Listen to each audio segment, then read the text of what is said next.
everyone. Today I'm going to be doing a video essay on the movie The Edge of 17. Oh my god. Mainly focusing on director and writer Kelly Fremon Craig and her impact on the film.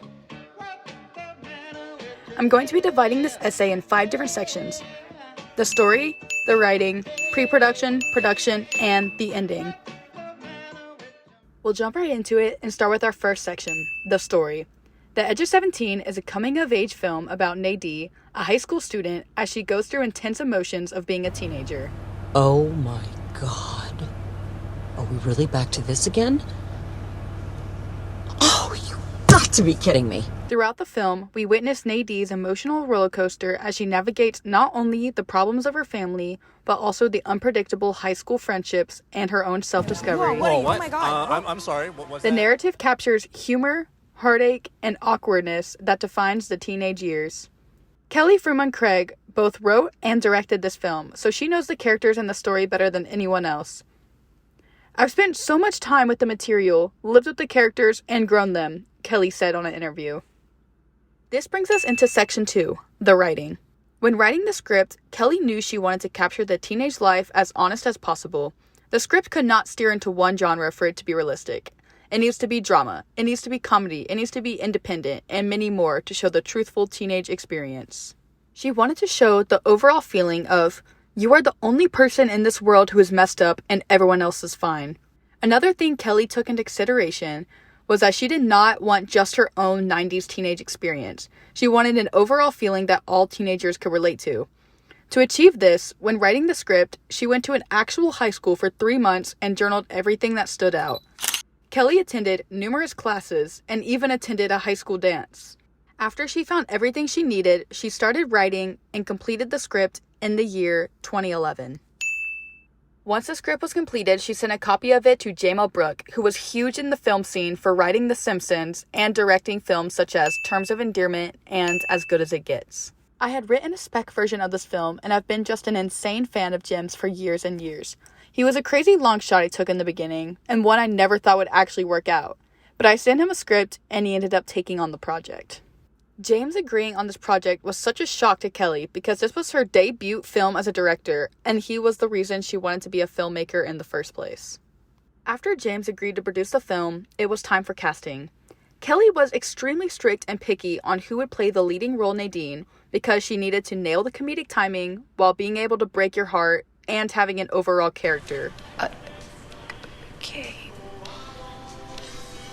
A year after Hunting, Hailee Steinfeld came to the audition, where Kelly instantly knew that she would be the one to play Nadine.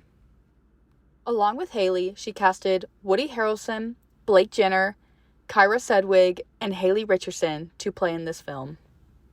According to Kelly, one of the most challenging parts of creating this film was costume and props. She knew Nadine needed a signature piece of clothing that had to be both ugly and recognizable.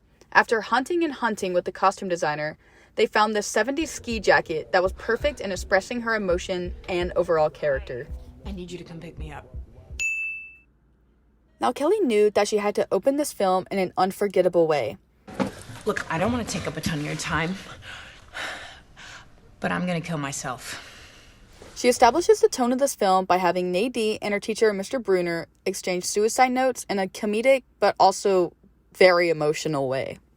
Kelly knew she would have to take advantage of using close-ups because of Hailee's really great range and capability of capturing emotion and expression.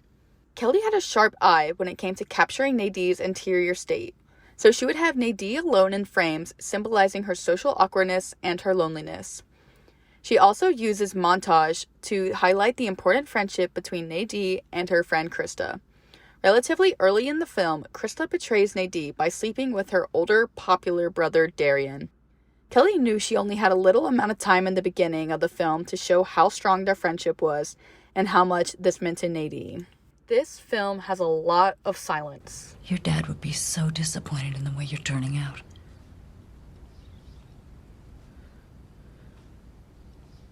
This enhances the emotional depth and connects you to Nadine as the viewer.